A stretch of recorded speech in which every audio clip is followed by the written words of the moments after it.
ದಿನನಿತ್ಯದ ಬದುಕಿನ ಸಮಸ್ಯೆ ಸಂದೇಹಗಳಿಗೆ ಲೌಕಿಕ ಹಾಗೂ ಪಾರಮಾರ್ಥಿಕ ಸ್ತರಗಳಲ್ಲಿ ಉತ್ತರವನ್ನು ಕಂಡುಕೊಂಡು ಅರ್ಥಪೂರ್ಣ ಸಾರ್ಥಕ ಜೀವನ ನಡೆಸಲು ನಮಗೆ ಇರುವ ಒಂದು ದಾರಿದೀಪ ಡಿವಿಜಿಯವರ ಮಂಕುತಿಮ್ಮನ ಕಗ್ಗ.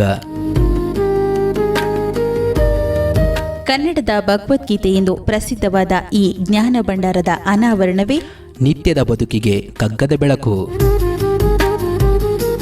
ತಪ್ಪದೇ ಕೇಳಿ, ಪ್ರತಿದಿನ ಬೆಳಗ್ಗೆ 7:15 ನಿಮ್ಮ ಜನಧ್ವನಿ ಬಾನುಲಿಯಲ್ಲಿ.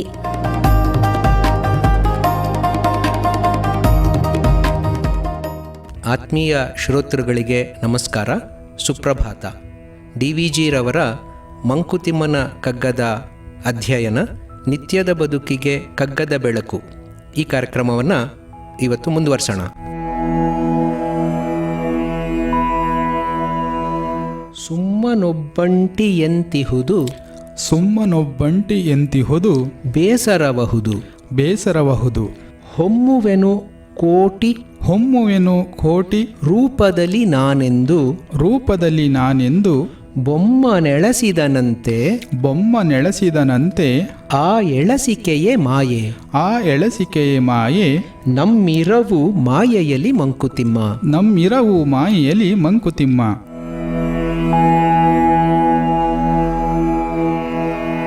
ಹಿಂದಿನ ಮುಕ್ತಕದ ನೆನಪು ಮಾಡ್ಕೊಳ್ಳೋದಾದರೆ, ಪ್ರಪಂಚದಲ್ಲಿ ಅದೆಷ್ಟೋ ವಿಷಯಗಳು ನಮ್ಮ ಕಣ್ಣಿಗೆ ಬೀಳ್ತಾ ಇರ್ತವೆ. ಕೋಟ್ಯಾಂತರ ಅಂಶಗಳು ಸದಾಕಾಲ ನಮಗೆ ಕಾಣಿಸ್ತಾ ಇರುತ್ತೆ, ಕೇಳಿಸ್ತಾ ಇರುತ್ತೆ. ಅವೆಲ್ಲಕ್ಕೂ ಒಂದಕ್ಕೊಂದಕ್ಕೆ ಸಂಬಂಧ ಇದೆ, ನಂಟು ಇರೋಂಥ ಒಂದು ಗಂಟು ಈ ಬ್ರಹ್ಮಾಂಡ ಅಂತ ಹೇಳಿದರು. ಅಷ್ಟೆಲ್ಲ ವಸ್ತುಗಳ ಮಧ್ಯೆ ನಂಟು ಯಾಕಿರಬೇಕು ಅನ್ನೋಂಥ ಪ್ರಶ್ನೆ ಬರುತ್ತೆ. ಮತ್ತು ಅಷ್ಟೆಲ್ಲ ವೈವಿಧ್ಯಮಯವಾದಂಥ ಜಗತ್ತು ಬಂದದ್ದಾದರೂ ಹೇಗೆ ಅನ್ನೋದು ಕೂಡ ಒಂದು ಪ್ರಶ್ನೆ ಬರುತ್ತೆ. ಮುಂದಿನ 2-3 ಮುಕ್ತಕಗಳಲ್ಲಿ ಈ ಸೃಷ್ಟಿಯ ಬಗ್ಗೆ ಇರುವಂಥ ಕೆಲವು ಚಿಂತನೆಗಳನ್ನು ಡಿವಿಜಿಯವರು ನಮ್ಮ ಮುಂದೆ ಇಡ್ತಾರೆ. ನಮ್ಮಲ್ಲಿ ಈ ಥರದ ಗಹನವಾದಂಥ ವಿಚಾರಗಳನ್ನೆಲ್ಲ ವಿವರಿಸೋದಕ್ಕೆ ನಮ್ಮ ವಾಂಗ್ಮಯದಲ್ಲಿ, ನಮ್ಮ ಲಿಟರೇಚರ್ ನಾವೇನು ಹೇಳ್ತೀವಿ, ಪಾರಂಪರಿಕವಾಗಿ ನಮಗೆ ಬಂದಿರುವಂಥ ಲಿಟರೇಚರ್, ಅದರಲ್ಲಿ ಸಾಹಿತ್ಯದಲ್ಲಿ ಅನೇಕ ಪ್ರಕಾರಗಳಿವೆ. ಅದರಲ್ಲಿ ವಿಚಾರ ಮಂಡನೆಯಲ್ಲಿ ಮತ್ತು ಅಧ್ಯಾತ್ಮದ ಒಂದು ದೃಷ್ಟಿಯಿಂದ ಅತ್ಯಂತ ಉತ್ತುಂಗವಾದಂಥ ಒಂದು ಭಾಗ ಅಂತ ಹೇಳಿದ್ರೆ ಉಪನಿಷತ್ತುಗಳು. ಪುರಾಣಗಳಲ್ಲಿ ನಮ್ಗೆ ಅನೇಕ ಕಥೆಗಳು ಬರ್ತವೆ, ಇತಿಹಾಸದಲ್ಲಿ ರಾಮಾಯಣ ಮಹಾಭಾರತಗಳಿವೆ. ಸೊ ಆದರೆ ವೈಚಾರಿಕತೆಯಲ್ಲಿ ಅತ್ಯಂತ ಹಿರಿದಾದದ್ದು ಅಂದರೆ ಉಪನಿಷತ್ತು ಅಂತ. ಸೊ ಆ ಉಪನಿಷತ್ತಿನಲ್ಲಿ ಕೊಟ್ಟಿರೋಂಥ ಅಂಶಗಳನ್ನು ಈ 4 ಸಾಲುಗಳಲ್ಲಿ ಡಿವಿಜಿಯವರು ಬಹಳ ಚೆನ್ನಾಗಿ ಹೇಳಿದ್ದಾರೆ. ಬ್ರಹ್ಮ ಅಥವಾ ಸೃಷ್ಟಿಕರ್ತ, ಬೊಮ್ಮ ಅಂತ ಏನು ನಾವು ಅವಾಗಿಂದ ಮೊದಲನೇ ಮುಕ್ತಕದಿಂದ ಕೇಳ್ತಾ ಇದ್ದೀವಿ, ಅವನು ಮೊದಲು ಒಬ್ಬನೇ ಇದ್ನಂತೆ. ನಾವು ಕೂಡ ಅಷ್ಟೇ ಅಲ್ವಾ, ಒಬ್ಬರೇ ಇದ್ದಾಗ ನಮಗೆ ಬೋರ್ ಅನ್ಸುತ್ತೆ, ಒಂದು ಕಂಪನಿ ಇರಬೇಕಪ್ಪ ಅಂತ ಅನ್ಸುತ್ತೆ. ಯಾರ ಜೊತೆನಾಲು ಇದ್ರೆ ಏನೋ ಒಂದು ಚಟುವಟಿಕೆನಲ್ಲಿ ನಾವು ತೊಡಗಿಸ್ಕೋಬೋದು, ಸಂತೋಷ ಆಗುತ್ತೆ ಅಂತ. ಇಲ್ಲದೆ ಹೋದರೆ ಬೇಜಾರು.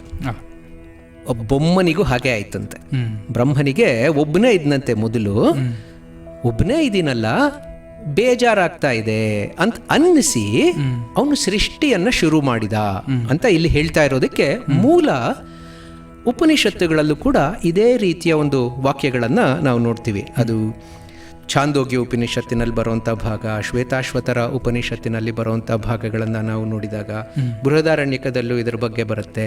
ಸೊ ಅಲ್ಲಿ ಒಂದು ಭಾಗ ಬರುತ್ತೆ, ಸದೇವ ಸೌಮ್ಯ ಇದಮಗ್ರ ಆಸೀತ್. ಸತ್ ಅನ್ನೋಂಥ ಭಾಗ, ಇರುವಿಕೆ ಅನ್ನೋದು ಮಾತ್ರವೇ ಮೊದಲಿತ್ತು, ಬೇರೆ ಏನೂ ಇರಲಿಲ್ಲ. ಬರೀ ಇರುವಿಕೆ, ಅಸ್ತಿತ್ವ ಒಂದೇ ಇತ್ತು, ಯಾವ ರೂಪದಲ್ಲೂ ಇರಲಿಲ್ಲ, ಅಸ್ತಿತ್ವವೇ ಅದಕ್ಕೆ ರೂಪ. ಆ ರೂಪ ನಮ್ಮ ಉಪನಿಷತ್ತುಗಳು ಹೇಳುವಂಥ ಪರಬ್ರಹ್ಮ ಸ್ವರೂಪ.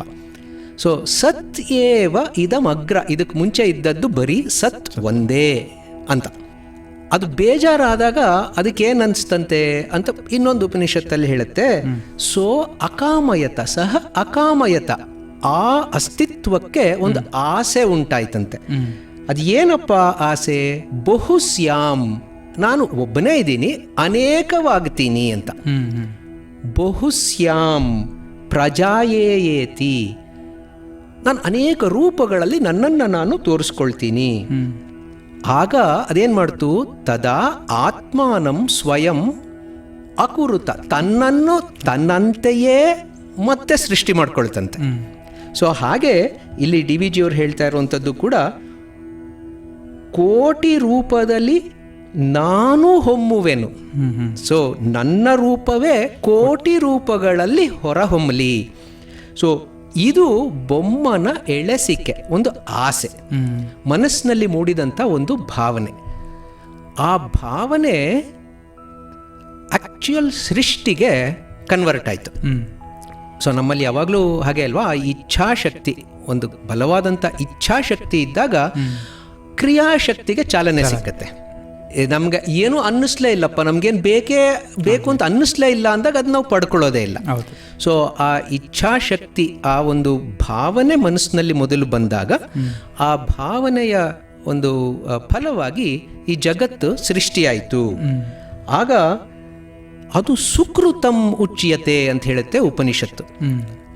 ಆ ಭಾವನೆ ಆ ಪರಮಾತ್ಮನಲ್ಲಿ ಬಂದಾಗ ಆದಂತಹ ಒಂದು ಪ್ರತಿಕ್ರಿಯೆ, ಒಂದು ಪ್ರತಿಫಲ ಏನು ಅಂದರೆ, ಈ ಎಲ್ಲ ಸೃಷ್ಟಿ ಅದು ಸುಕೃತಂ, ಒಳ್ಳೆಯದಾಗಿ ಬಂದದ್ದು, ಒಳ್ಳೆಯದಾಗಿ ಹೊರಹೊಮ್ಮಿರುವಂಥ ಈ ಕೋಟಿ ರೂಪಗಳು. ಸೊ ಹಾಗೆ ಈ ಎಲ್ಲ ರೂಪಗಳಲ್ಲೂ ಕೂಡ ಏಕತೆಯನ್ನು ಎತ್ತಿ ಸಾರುವಂಥ ನಮ್ಮ ಉಪನಿಷತ್ತಿನ ವಾಣಿ ಇಲ್ಲಿ ನಿಜಕ್ಕೂ ನಾವು ಸ್ತುತ್ಯಾರ್ಹ. ಎಲ್ಲರೂ ಈಕ್ವಲ್, ಆಲ್ ಆರ್ ಈಕ್ವಲ್ ಅಂತ ಹೇಳ್ತೀವಲ್ಲ, ಆದರೆ ಆಲ್ ಆರ್ ಈಕ್ವಲ್ ಅಲ್ಲ ಅನ್ನೋದು ನಮಗೆ ಕಾಣಿಸುತ್ತೆ. ಈಗ ಯಾರೋ ಒಂದು ಕ್ಲಾಸ್ನಲ್ಲಿ ಯಾರೋ ಒಬ್ಬ ಫಸ್ಟ್ ರ್ಯಾಂಕು, ಇನ್ನೊಬ್ಬ ಫೇಲು. ಈಕ್ವಲ್ ಎಲ್ಲಿಂದ ಬಂತು? ಒಂದು ಹಳ್ಳಿಯಲ್ಲಿ ಯಾರೋ ಒಬ್ಬ ಸಾಹುಕಾರ, ಇನ್ನೊಬ್ಬನಿಗೆ ಊಟಕ್ಕೆ ಗತಿ ಇಲ್ಲ. ಈಕ್ವಲ್ ಎಲ್ಲಿಂದ ಬಂತು? ಯಾರೋ ಅಧಿಕಾರಿ, ಅವನು ಅಧಿಕಾರಿ, ಇನ್ನೊಬ್ಬ ಅವನ ಕೈ ಕೆಳಗೆ ಕೆಲಸ ಮಾಡೋ ಕೆಲಸಗಾರ. ಅದು ಹೆಂಗೆ ಈಕ್ವಾಲಿಟಿ ಎಲ್ಲಿ ಬಂತು? ಸೊ ಹೀಗೆ ಭಿನ್ನತೆಯನ್ನೇ ಕಾಣ್ತಾ ಇದ್ದೀವಲ್ಲ ನಾವು ಜಗತ್ತಿನಲ್ಲಿ. ಏಕತೆ ಎಲ್ಲಿಂದ ಬಂತು ಅಂತಂದರೆ ನಾವು ಮೂಲವನ್ನು ಹುಡುಕಬೇಕು. ಹೊರಗೆ ಕಾಣಿಸುವಂಥ ರೂಪಗಳು ಅನೇಕವಿದ್ರೂ ಕೂಡ ಆ ಎಲ್ಲದರಲ್ಲೂ ನಂಟು ಸಂಬಂಧ ಇರುತ್ತೆ ಅನ್ನೋದನ್ನು ಇದುವರೆಗೂ ನಾವೇನು ಅರ್ಥ ಮಾಡ್ಕೊಂಡ್ವೋ, ಆ ಸಂಬಂಧದ ಮೂಲ ಕಾರಣ ನಮ್ಗೆ ಇಲ್ಲಿ ಸ್ಪಷ್ಟವಾಗಬೇಕು. ಏನಪ್ಪ ಅಂತಂದರೆ, ಎಲ್ಲಕ್ಕೂ ಮೂಲ ಅದು ಒಂದು, ಏಕಂ, ಅದು ಒಂದು ಯಾವುದಿತ್ತೋ ಆ ಒಂದೇ ಎಲ್ಲ ರೂಪಗಳಲ್ಲೂ ಹೊರಹೊಮ್ಮಿರುವಂಥದ್ದು. ಹಾಗಾಗಿ ನಮ್ಮಲ್ಲೆಲ್ಲ ಇರುವಂಥ ಚೈತನ್ಯದ ಮೂಲ ಒಂದೇ. ಹಾಗಾಗಿ ನಾವೆಲ್ಲ ಒಂದೇ. ತೋರಿಕೆಗೆ ಬರುವಂಥ ವ್ಯತ್ಯಾಸಗಳಲ್ಲಿ ನಾವು ಮುಳುಗಿ ಹೋಗಬಾರ್ದು, ಅದನ್ನು ಗುರುತಿಸಬೇಕು, ಗೌರವಿಸಬೇಕು. ಆದರೆ ಅಷ್ಟೇ ಮುಖ್ಯವಾಗಿ ಈ ಏಕತೆಯನ್ನು ನಾವು ಅರ್ಥ ಮಾಡ್ಕೊಳ್ಬೇಕಾದ್ರೆ ನನ್ನಲ್ಲಿರುವಂಥ ಸತ್, ಆ ಚೈತನ್ಯ, ಸತ್ ಚಿತ್, ಆ ಚೈತನ್ಯ ಮತ್ತು ಆ ಅಸ್ತಿತ್ವ ನಿನ್ನಲ್ಲೂ ಅದೇ ಇದೆ ಅನ್ನೋದನ್ನು ನಾವು ನೆನಪು ಮಾಡಿಕೊಂಡಾಗ ಬಹುಶಃ ತಾರತಮ್ಯದ ಭಾವ ಕಡಿಮೆ ಆಗತ್ತಂತೆ. ಆದರೆ ಅದು ಅಷ್ಟು ಸುಲಭವಾಗಿ ಅರ್ಥವಾಗಲ್ಲ. ನಮ್ಗೆ ಯಾವುದಾದ್ರೂ ಅರ್ಥವಾಗಲಿಲ್ಲ ಅಂತಂದಾಗ ನಾವೇನು ಮಾಡ್ತೀವಿ? ಏನೋ ಮಾಯ ಮಂತ್ರ ಮಾಡಿಬಿಟ್ರಪ್ಪ ಅಂತೀವಿ. ಏನೋ ಮ್ಯಾಜಿಕ್ ಅಂದ್ರೇನು? ಎಲ್ರಿಗೂ ಮಾಡೋಕ್ಕೆ ಸಾಧ್ಯ ಇಲ್ಲದೆ ಇರೋವಂಥ ಒಂದು ಕ್ರಿಯೆಯನ್ನು ಒಬ್ಬ ಮ್ಯಾಜಿಕ್ ಮಾಡೋವಂಥವ್ನು ಮಾಡ್ತಾನೆ ಅಲ್ವಾ? ಅಲ್ಲಿ ಯಾರೋ ಕಣ್ಣಿಗೆ ಕಾಣ್ತಾ ಇರೋವಂಥವ್ರನ್ನ ಇಲ್ದಂಗೆ ಮಾಡಿಸ್ಬಿಡೋದು, ಅಥವಾ ಏನೋ ಕೈ ಹಿಂಗೆ ಅಂದ್ಬಿಟ್ಟು ಹೂವು ಕೊಟ್ಬಿಡೋದು. ಹೆಂಗೆ ಮಾಡ್ತಾನೆ ನಮಗೆ ಗೊತ್ತಾಗಲ್ಲ. ಸೊ ಅದಕ್ಕೆ ನಾವೇನಂತೀವಿ? ಮಾಯೆ. ಸೊ ಹಾಗೆ ಭಗವಂತ ಮೊದಲು ಒಂದೇ ಇದ್ದಂತಹ ಆ ಅಸ್ತಿತ್ವದ ನಾನಾ ರೂಪವಾಗಿ ಹೊಮ್ಮಿಸಿದ ಒಂದು ಪ್ರಕ್ರಿಯೆ ಏನಿದೆಯೋ ಅದು ನಮಗೆ ಅರ್ಥವಾಗಲ್ಲ. ಅದಕ್ಕೆ ಸುಲಭವಾಗಿ ನಾವೇನು ಹೇಳೋಣ, ಅದನ್ನು ಮಾಯೆ ಅಂದ್ಬಿಡೋದು. ಮಾಯೆ ಅನ್ನೋವಂಥದ್ದು ಕೂಡ ಬಹಳ ಗಹನವಾದಂಥ, ಗಂಭೀರವಾದಂಥ ಒಂದು ಚಿಂತನೆ. ಅದನ್ನು ಕೂಡ ಅರ್ಥ ಮಾಡ್ಕೊಳ್ಳೋದು ಕಷ್ಟ. ಆದರೆ ಯಾ ಮಾ ಸಾ ಮಾಯಾ ಅಂತ ಒಂದು ಎಕ್ಸ್ಪ್ಲನೇಷನ್ ಇದೆ. ಯಾ ಅಂದರೆ ಯಾವುದು, ಮಾ ಇಲ್ಲವೋ, ಯಾವುದು ಇಲ್ಲವೋ ಅದು ಮಾಯೆ ಅಂತ. ಯಾ ಮಾ, ಅದನ್ನು ಉಲ್ಟಾ ಮಾಡಿದ್ರೆ ಮಾ ಯಾ. ಸೊ ಹಾಗೆ ನಮ್ಮಲ್ಲಿ ಈ ವಿವರಣೆಗಳನ್ನು ಕೊಡೋದ್ರಲ್ಲಿ ಸ್ವಾರಸ್ಯಕರವಾಗಿ ವಿವರಣೆಗಳು ಇರ್ತವೆ. ಸೊ ಹಾಗೆ ಬ್ರಹ್ಮ ಒಬ್ಬಂಟಿಯಾಗಿದ್ದಂಥದ್ದು ಕೋಟಿ ರೂಪಗಳಲ್ಲಿ ಹೇಗೆ ಹೊರಹೊಮ್ಮಿದ ಅನ್ನೋದು ನಮಗೆ ಅರ್ಥವಾಗಲ್ಲ. ಹಾಗಾಗಿ ಅದನ್ನು ನಾವು ಮಾಯೆ ಅನ್ನೋಣ. ಸೊ ಮಾಯೆ, ಆ ಮಾಯೆಯಲ್ಲಿ ನಾವೆಲ್ಲ ಇದ್ದೇವೆ. ನಾವೆಲ್ಲರೂ ಈಗ ಉಳ್ಕೊಂಡಿರೋವಂಥದ್ದು, ನಮ್ಮ ಜೀವನಗಳನ್ನು ನಡೆಸ್ತಾ ಇರೋವಂಥದ್ದು ಆ ಮಾಯೆಯ ಒಂದು ಜಗತ್ತಿನಲ್ಲಿ. ಆ ಜಗತ್ತಿನ ಸೃಷ್ಟಿಕರ್ತ ಒಬ್ಬನೇ ಆದಂತಹ ಸರ್ವಶಕ್ತಿವಂತ.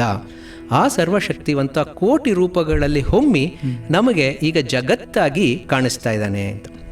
ಸೊ ಹೊರಗಿನಿಂದ ನಾವು ಏನೆಲ್ಲ ನೋಡ್ತಾ ಇದ್ದೀವೋ ಅದು ಭಗವಂತ ಮಾಡಿರೋಂಥ ಸೃಷ್ಟಿ. ನಮ್ಮ ಒಳಗೆ ಇರೋವಂಥ ಎಲ್ಲವೂ ಕೂಡ ಅದೇ ಸತ್, ಅದೇ ಚಿತ್. ಸೊ ಹಾಗಾಗಿ ನಮ್ಮೆಲ್ಲರ ಇರುವಿನ ಏಕತೆಯನ್ನು ನಾವು ಅರ್ಥ ಮಾಡಿಕೊಂಡಾಗ ನಮ್ಮೆಲ್ಲರಲ್ಲಿ ಇರುವಂಥ ಸಂಬಂಧ, ನಂಟು ಕೂಡ ನಮಗೆ ಸುಲಭವಾಗಿ ಅರ್ಥವಾಗ್ತಾ ಹೋಗುತ್ತೆ.